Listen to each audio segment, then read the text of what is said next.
ডান্ডা মেরে ঠান্ডা করার পদ্ধতি সম্ভবত কাজ করছে। ডুবে যাওয়ার ভয়ে যে ব্যক্তি কখনো সাঁতার শিখতে নামে না, সে কখনোই সাঁতার শিখতেই পারে না।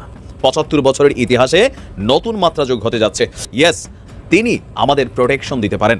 আলহামদুলিল্লাহ ২ বছর ধরে আমরা যে প্রস্তুতি নিয়েছি সেই প্রস্তুতি এবার টের পাবে। সব জল্পনা কল্পনার অবসান ঘটিয়ে শেখ হাসিনা, আওয়ামী লীগ, কামাল, টিউলিপ, জয়, রেহানা সবার বিরুদ্ধে ডক্টর ইউনূস অভাবনীয় ঘটনা ঘটিয়ে দিচ্ছে। বিরাট সুখবর দিলেন প্রফেসর ইউনূস। কম চুটে বিড়াল নাকি গাছে উঠে না, বিড়ালকে ভালোভাবে চুট দিলে পালিয়ে গাছে ওঠে। ওই বিড়াল হলো ১৯৪৭ সালের পর থেকে এখন পর্যন্ত এমন ঘটনা আর ইতিহাসে অতীতে ঘটেনি। পৃথিবীর কোনো দেশেই ঘটেছে বলে আমার মনে হয় না। ডক্টর মোহাম্মদ ইউনূস স্যার একটা মনস্তাত্ত্বিক গেম খেলছে। কয়েকদিন আগে পলক দেখলেন না, জয় বাংলা জয় বাংলা ধরে চিৎকার পারলো, এই কয়েকদিন আগে। আজকে কি করছে জানেন? সে মুখ খুলা দিছে, মুখ খুলা জয়কে ফাঁসাই দিছে, সজীব ওয়াজেদ জয়কে ফাঁসাইছে।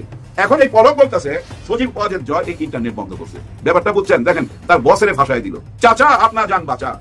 আদালত অবমাননার ইস্যুকে কেন্দ্র করে আন্তর্জাতিক অপরাধ ট্রাইব্যুনালে হাজির হয়ে চিফ প্রসিকিউশন তাজুল ইসলামের ধমক খেলেন জেডাই খান পান্না এবং বিএনপি নেতা ফজলুর রহমান। কতটা ঘটনা ভারতের বিপক্ষে গেছে এবং ভারত কেন চিন্তিত এই বিষয়গুলো নিয়ে। শেখ হাসিনার রায়, বিডিআর মেসাকারের রায়, তারপরে হলো আপনার আরেকটা কোনটা মানে টিউলিপ সিটি থেকে শুরু করে প্রতিটা ক্ষেত্রে রায় আসছে ভারতের বিপক্ষে যাচ্ছে, অর্থাৎ কোন মেকানিজমে ভারতের মানে পক্ষে যাচ্ছে না। এতক্ষণ দেখছিলেন সংবাদ শিরোনাম, এবার বিস্তারিত। তার আগে ছোট করে একটি অনুরোধ, আপনারা যদি এই ধরনের আপডেট নিউজগুলো সবার আগে পেতে চান অবশ্যই চ্যানেলটি সাবস্ক্রাইব করে বেল আইকনটি অল করে দিবেন। চলুন দর্শক একটি লাইক দিয়ে একে একে সেই ভিডিওগুলো দেখে আসি। অবসান ঘটিয়ে শেখ হাসিনা, আওয়ামী লীগ, কামাল, টিউলিপ, জয়, রেহানা সবার বিরুদ্ধে ডক্টর ইউনূস অভাবনীয় ঘটনা ঘটিয়ে দিচ্ছে। দর্শক দেখেন, হাসিনা যা পারেনি সবকিছু ইউনূস পাচ্ছেন। হাসিনা বিএনপিকে, তারেক রহমানকে অনেক ভয় দেখিয়েছে, কিন্তু তাদেরকে ধরে আনতে পারেনি। তারেক রহমান জানতেন যে যতই রায়টা হোক ওতে আমার কিছুই হবে না। তিনি ব্রিটিশ নাগরিকত্ব নিয়ে বসেছিলেন যে তাকে কিয়ামত পর্যন্ত চেষ্টা করলেও হাসিনা ধরে নিতে পারবে না। এবং শেখ মুজিবের খুনি যারা বিপ্লবী কানাডা এবং যুক্তরাষ্ট্রে আছেন তারাও জানতো যে কোনোদিন হাসিনা ধরে নিতে পারবে না, এটা ফাও কথা। কিন্তু ইউনূস কি করেছেন দেখেন। ইউনূস হাসিনা, কামাল, আওয়ামী গং ভারতে তাদের সবচেয়ে পছন্দের জায়গায় আছে। মায়ের পেটে যেরকম সন্তান নিরাপদ, আল্লাহ নিরাপদ রাখেন, খাওয়া দাওয়া কোনো কিছুর চিন্তা নাই, ডিমের মধ্যে যেরকম কুসুম নিরাপদ, এর চাইতেও বেশি নিরাপদ ভারতে আওয়ামী লীগ, হাসিনা, কামাল। কিন্তু ইউনূস এমন মাল, এখন ভারত ছেড়ে পালাচ্ছে হাসিনা, ভারত ছেড়ে পালাচ্ছে কামাল। হ্যাঁ, কামাল একটা শুরু, কারণ কামালকে নিয়ে প্রথমে নড়াচড়া দিচ্ছে ইউনূস। খবর, ভারত ছেড়ে এবার নিরাপদ আশ্রয়ের খোঁজে কামাল। কোনোদিন কেউ কল্পনা করেছেন যে ভারতে যাওয়ার পর যে ভারত হাসিনা আওয়ামী গংকে আশ্রয় দিয়েছে এবং বর্ডার খুলে দিয়েছে, নিয়ম অনুযায়ী যদি কেউ অবৈধভাবে অনুপ্রবেশ করে তাহলে তার জেল হবে, তার গ্রেপ্তার করবে। কিন্তু আওয়ামী লীগের সব নেতারা ইমিগ্রেশন ছাড়া বর্ডার ক্রস করে অবৈধভাবে অনুপ্রবেশ করেছে, আর ভারত তাদের নিজেদের ভিতরকার আইন লঙ্ঘন করে সবাইকে রাষ্ট্রীয় মর্যাদা দিয়েছে। ১৯৭১ সালের মতো কিসের বর্ডার খুলে দাও, সবাইকে অ্যাসাইলাম দিয়ে রিফিউজি স্ট্যাটাস দিয়ে দিই, সেরকম। এত নিরাপদ আশ্রয় থেকেও ইউনূসের সাথে পারলেন না। এখন কামাল ভারত ছেড়ে কোথায় যাবেন এবং ভারতে কোন জায়গায় আছেন গা ঢাকা দিয়েছেন, বাসা এক জায়গা থেকে এক জায়গায় চেঞ্জ করেন। এর মানে ভারতে থেকেও শান্তি নেই। এটা কামালের ক্ষেত্রে শুরু, কিন্তু হাসিনার ক্ষেত্রে শুরু হয়ে যাবে। দেখবেন হাসিনা, আমি তো আগে বলেছি, হাসিনা এখন থার্ড কোন কান্ট্রিতে যাওয়ার চেষ্টা করছে, যার সাথে বাংলাদেশের কোনো এক্সট্রাডিশন ট্রিটি নেই বা ফিরিয়ে আনা সম্ভব নয়। পূর্ব তিমুর, ইউরোপের দেশে আশ্রয় নেই। কামাল চাচ্ছে মৃত্যুদণ্ড নাই এমন কোনো দেশে যেতে, কিন্তু ওটা ইউরোপের দেশে, সেসব দেশে তাকে যেতে দিবে না। ভারত এখন পালাতক এক প্রকার। চিন্তা করছেন যে আওয়ামী লীগ নেতা এখন ভারতে গা ঢাকা দিবে। বিডিআর হত্যাকাণ্ডের বা ওই সেনা হত্যাকাণ্ডের পিলখানা ট্র্যাজেডির রিপোর্ট প্রকাশ, এতে ভারত ধরা খেয়েছে, ভারতের সম্পৃক্ততা। ওইটা নিয়ে এখন ইউনূস ট্রেড আপ করতে পারবে মোদির সাথে, যে ওইটা কি নাড়াচাড়া দিব আরো আন্তর্জাতিক অঙ্গনে ফাঁস করে দিব যে তোমরা বাংলাদেশের সেনাবাহিনীকে হত্যা করেছো, তাহলে কেমন বেকায়দায় পড়বা। এবং বাংলাদেশের গুমের সাথে আন্তঃরাষ্ট্রীয় গুমে তোমরা জড়িত, সালাউদ্দিন গুমকিস, সুখরঞ্জন বালি গুমকিস, এই তিনটে ঘটনা, সুখরঞ্জন বালি, সালাউদ্দিন আর পিলখানা ট্র্যাজেডি, তিন ঘটনায় পুরো ভারতকে ইউনূস নাস্তানুবোধ করতে পারে এবং তিন ঘটনাকে পুঁজি করে হাসিনা কামালকে ফেরত আনতে পারে। মোদি বাধ্য হতে পারে বাঁচার জন্য, যে ঠিক আছে ওকে ফেরত দিলাম, কামালকে ফেরত দিয়ে দিতে পারে। এই ভয় কামাল এখন গা ঢাকা দিয়েছে। কিভাবে ভারত ছাড়বে সেই চিন্তা আছে। ইউনূস কি পারে দেখেছেন। টিউলিপের এমপিত্ব চলে যায়, যুক্তরাজ্যের নাগরিক কেমন বেকায়দায় পড়েছে, এখন ওই দেশে মুখ দেখাতে পারে না। শেখ রেহানা পুতুল ওরা পালাতক এক প্রকার, পৃথিবীর কোথাও হাসিনা ঘনিষ্ঠরা প্রকাশ্যে চলাফেরা করতে পারছে না, চোরের মতো, পালাতকের মতো। জয়কে কেউ দেখেন, ভার্জিনিয়া বলেন, ওয়াশিংটন বলেন, নিউ ইয়র্কে তো ভুলেও আসবে না, মাইক খাবে নিউ ইয়র্কে আসলে, জ্যাকসন হাইট এইসব জায়গায় আসলে জনগণ পিটাবে ওরে, যাতে পুলিশ ধরে যে ওরে আগে মারি তারপরে জেল খাটলে। আদালত অবমাননার ইস্যুকে কেন্দ্র করে আন্তর্জাতিক অপরাধ ট্রাইব্যুনালে হাজির হয়ে চিফ প্রসিকিউশন তাজুল ইসলামের ধমক খেলেন জেডাই খান পান্না এবং বিএনপি নেতা ফজলুর রহমান। কিশোরগঞ্জ ৪ আসন থেকে বিএনপির মনোনীত সংসদ সদস্য প্রার্থী তিনি ৫ আগস্টের পর থেকেই এই জুলাই গণঅভ্যুত্থানকে বিতর্কিত করার এবং তাকে অস্বীকার করার নানা রকম কসরত তিনি করে যাচ্ছেন। এরপরে তিনি শুরু করলেন শেখ হাসিনার যে আদালতে বিচার হচ্ছে এই বিচার প্রক্রিয়া নিয়ে তিনি বারবার প্রশ্ন তোলা শুরু করলেন, বাজে মন্তব্য, বিস্ফোরক মন্তব্য করা শুরু করলেন। চ্যানেল 24 এর একটি টকশোতে উপস্থিত হয়ে 49 মিনিট তিনি বক্তব্য দেন। সেখানে তিনি একেবারে পরিষ্কার করে যে এই আদালত মানি না, এই আদালতের শেখ হাসিনার বিচার করার কোনো এখতিয়ার নাই, ইত্যাদি ইত্যাদি, এক কথায় পুরো আদালত অবমাননা। পরে এই বিষয়টি আদালতের দৃষ্টিগোচর হলে ফজলুর রহমানকে আদালতে ডেকে পাঠানো হয়, তাকে শোকজ করা হয়। অপরাধ ট্রাইব্যুনাল 1 এর চেয়ারম্যান বিচারপতি গোলাম মুর্তজার নেতৃত্বে ওই দিন শুনানি শেষে তাকে সশরীরে হাজির হতে বলা হয় এবং সাথে তার যে উকালতির সার্টিফিকেট, তার যে সনদ, একাডেমিক সনদ, এগুলোও সাথে নিয়ে যেতে বলা হয়। 8 তারিখে যাওয়ার কথা ছিল, তার আগেই আজকে এই ভিডিও যখন করছি অর্থাৎ 3 তারিখে সেখানে তিনি উপস্থিত হয়েছেন। উপস্থিত হয়ে তিনি লিখিতভাবে ক্ষমা প্রার্থনা করেছেন যে আমি যা বলেছি ভুল বলেছি, আমি ভুলভাবে মনের ভুলে ইত্যাদি ইত্যাদি বলে তিনি নিঃশর্ত ক্ষমা প্রার্থনা করেছেন।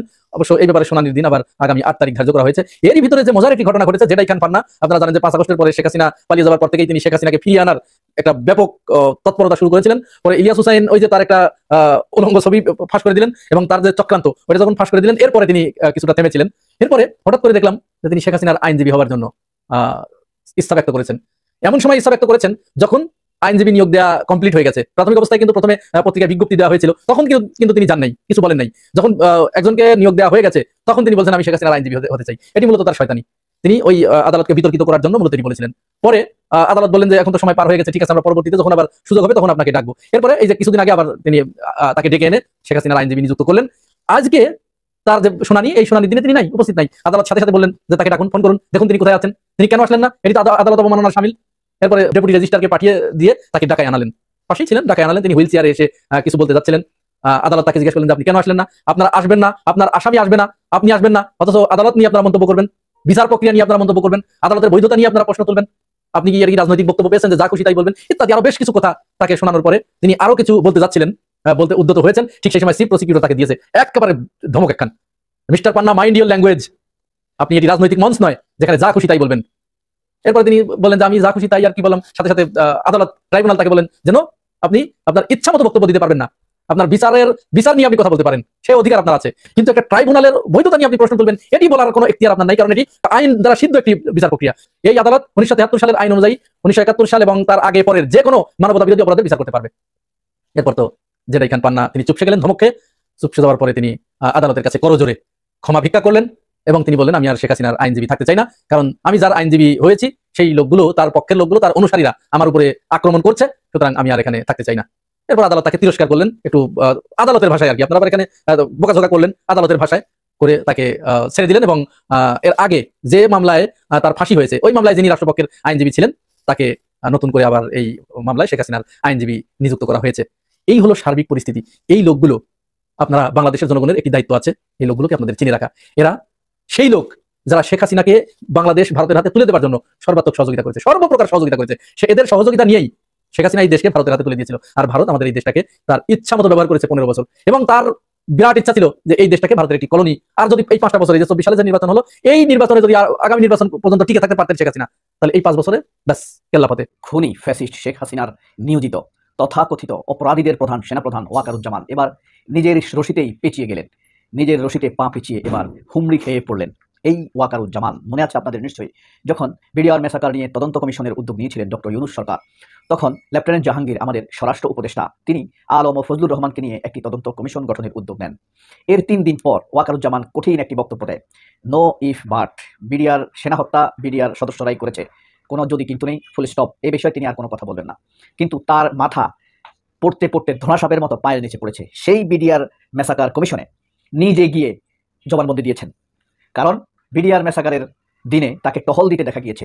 সেই টহলরত অবস্থায় সে কি করেছিল, তার উদ্যোগ কি ছিল, তার প্রতি তার ঊর্ধ্বতনের কি নির্দেশ ছিল, এবং সেনা সদস্যদেরকে রক্ষায় তিনি কি ভূমিকা রেখেছেন, উশৃঙ্খল বিডিআর অথবা অনুপ্রবেশকারী ষড়যন্ত্রকারীদের বিরুদ্ধে তিনি কি পদক্ষেপ নিয়েছিলেন, কি কারণে, কার নির্দেশে তিনি সেখানে টহল দিচ্ছিলেন, টহল দেওয়ার পরেও কেন তিনি বিপদগ্রস্ত সেনা কর্মকর্তাদেরকে এবং তার পরিবারের সদস্যদেরকে, নারীদেরকে, শিশুদেরকে রক্ষার জন্য এগিয়ে আসে নাই। এই প্রশ্নগুলো অত্যন্ত স্বাভাবিক। একজন সেনা কর্মকর্তা, ঊর্ধ্বতন সেনা কর্মকর্তা পোশাক পরে ঘুরে বেড়াবেন, তার সামনে শিশুদেরকে হত্যা করা হবে, নারীদেরকে ধর্ষণ করা হবে, পুড়িয়ে মারা হবে, গলা কেটে ফেলা হবে, গ্রেনেড বিস্ফোরণ করা হবে, এলএমজি চালানো হবে অন্যায়ভাবে সৈনিকদের দ্বারা, দুষ্কৃতকারীদের দ্বারা, পার্শ্ববর্তী দেশের ভারতের অনুপ্রবেশকারীদের দ্বারা। তিনি কোন, সেখানে তার ভূমিকা কি, এই জিনিসটা তো মানুষের প্রশ্ন জায়গা খুব স্বাভাবিক। মানুষের পালসকে ধারণ করে আলম ও ফজলুর রহমানের কমিশন তাকে ডেকেছে, ওয়াকারুজ্জামান সেই কমিশনে যেতে বাধ্য হয়েছে। এখন ব্যাপারটা কেমন দেখেন, সেদিন মেজর কর্নেল ব্রিগেডিয়ার শাকিল, বিডিআরের প্রধান ছিলেন, তার ছেলে বক্তব্য দিয়েছে, তারপরে আপনার লেফটেন্যান্ট জাকিউলের মেয়ে মুনা বক্তব্য দিয়েছে। তারা সরাসরি একটি দিকে ইঙ্গিত করেছে, খুনি হাসিনা, ভারত, মইনিউ, ওয়াকার, এরা সবাই এই বিচার প্রক্রিয়াকে থামিয়ে দেওয়ার জন্য উঠে পড়ে লেগেছিল। এরা পরিবারে পরিবারে গিয়ে বাধা সৃষ্টি করেছে, শহীদ সেনা অফিসারদের স্ত্রীদেরকে ভয় দেখিয়েছে, নানান রকম ভয় দেখিয়েছে, সন্তানদের অনিরাপত্তার কথা তুলে ধরেছে, সন্তানদের জীবনে চাকরি হবে না সেই ভয় দেখিয়েছে, অর্থনৈতিক সংকটের ভয় দেখিয়েছে, আত্মীয় স্বজনকে ক্ষতি করার ভয় দেখিয়েছে, পথে ঘাটে ক্ষতি করার ভয় দেখিয়েছে, নানান রকম ভয় দেখিয়েছে এই ওয়াকারুজ্জামান। সবচাইতে বেশি ভয় দেখিয়েছে ওয়াকারুজ্জামান, অর্থাৎ ওয়াকারুজ্জামান গং, মানে হাসিনার দোসরেরা। কেন ভয় দেখিয়েছে?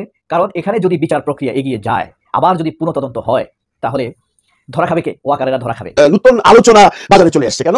সরকার থেকে বলা হয়েছে যে এভার কেয়ার হসপিটালের পাশের 2টা গ্রাউন্ডে হেলিকপ্টার নামানো হবে এবং হেলিকপ্টার উঠানো হবে। কি কারণে উঠানো হবে, কি কারণে নামানো হবে সেটা কিন্তু সরকার ক্লিয়ার করেনি। এটা মহড়া চলবে, এটা নিয়ে জনগণকে বিভ্রান্ত হতে বারণ করেছে। কেন এই প্রজ্ঞাপনটা দেওয়া হলো? প্রজ্ঞাপনটা দেওয়া হলো হঠাৎ যখন একটি মাঠে, এলাকার মাঠে হেলিকপ্টার নামবে এবং উড্ডয়ন করবে, তখন কিন্তু মানুষের মধ্যে একটা কৌতূহল হবে। তখন আমাদের ভার্চুয়াল মিডিয়া, আমরা সবসময় বলি স্বাধীন, যে যার মতো করে মনের মাধুরী নিয়ে গল্প বানাবে, এই সমস্ত গল্প যেন ক্রিয়েট করতে না পারে, এই জন্য সরকার আগে থেকেই সাবধান করে দিয়েছে এবং মানুষকে বলেছে যে তোমরা কেউ ভীত সন্তুষ্ট হবে না, এখানে আমরা একটা প্র্যাকটিস করছি। এখন এটা নিয়ে আলোচনা, এটা মাননীয় প্রধান উপদেষ্টার যে ফেসবুক পেজ আছে ওখানে জানানো হয়েছে, ওখানে গিয়ে দেখেন কমেন্টের বাহার, হাইরে স্বাধীনতা, কিসব কথাবার্তা সেখানে বলা হচ্ছে। যদি আপনি পড়েন, আপনি নিজেই বুঝতে পারবেন না আপনি পৃথিবীর কোন প্রান্তে, কোন সভ্য দেশে বাস করেন। এমন এমন কমেন্ট করা হচ্ছে। কেউ লিখছে ওখান থেকে খালেদা জিয়ার লাশ তুলে নিয়ে যাওয়া হবে, মানুষের সামনে দেওয়া হবে না।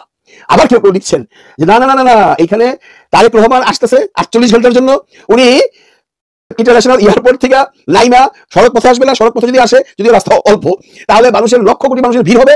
তার জন্য সরকার ব্যবস্থা করে রাখতেছে যে এয়ারপোর্টের নাম্বার পর তারেক রহমানকে সেই হেলিকপ্টারটা নিয়ে আসবে, আইনে এবার কেয়ারে এই মাঠে নামাবে, এখান থেকে তারেক রহমান তার আম্মাকে দেখবে এবং 48 ঘন্টা পর উনি চলে যাবেন। চিন্তা করছেন? তারেক রহমান দেশে আসবে 48 ঘন্টার জন্য। আরে মূর্খের দল, তারেক রহমান যদি দেশে 48 ঘন্টার জন্য আসতে পারে, তাহলে 48 মাসের জন্য আসতে পারে। কেন উনি 48 ঘন্টার জন্য আসবে না? এই ধরনের কোনো সিস্টেম তো ইউরোপ আমেরিকাতে আছে বলে আমার জানা নাই, যে একটা পলিটিক্যাল জায়গামিকে তার দেশে যাইবার জন্য 48 ঘন্টার পারমিশন দিবে। এটা কোনো নিয়মই নাই। কারণ উনি বেরোবার সময় ব্রিটিশ গভর্নমেন্ট তাকে জিজ্ঞাসা করবে না তুমি কোথায় যাচ্ছ। উনি ঢোকার সময় দেখবে তুমি কোথায় গিয়েছিলে, কিভাবে গিয়েছিলে, কি কারণে গিয়েছিলে, তুমি আর ঢুকতে পারবে না। যেহেতু তুমি বাংলাদেশে তোমার জীবনের নিরাপত্তা নাই বলে তুমি আমাদের এখানে আশ্রয় প্রার্থনা করেছো, তুমি যেহেতু বাংলাদেশ থেকে ঘুরে এসছো, সেটা 48 ঘন্টার জন্য হোক আর 8 ঘন্টার জন্য হোক, সরি, তোমার দেশে কোনো নিরাপত্তা, কোনো এখন ঝামেলা নেই, তুমি পুরো নিরাপত্তা সুরক্ষিত তোমার দেশে, তুমি 48 ঘন্টা থেকে এসছো, যাও ওখানে চলে যাও, তোমাকে আমরা ঢুকতে দিলাম না। এটা নিয়ম।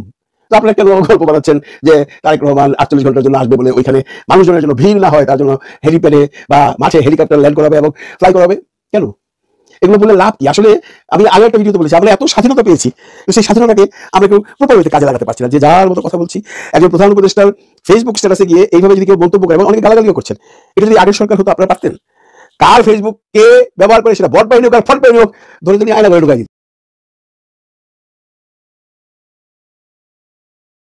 দেখতে পেলেন বিস্তারিত। এ সম্পর্কে আপনাদের মন্তব্য কমেন্টে লিখে পাঠাবেন। ভিডিও ভালো লাগলে চ্যানেলটি সাবস্ক্রাইব করতে ভুলবেন না। এবারের মতো এখানেই বিদায় নিচ্ছি, শীঘ্রই দেখা হবে নতুন কোনো ভিডিও নিয়ে। ততক্ষণ সকলে ভালো থাকুন, সুস্থ থাকুন।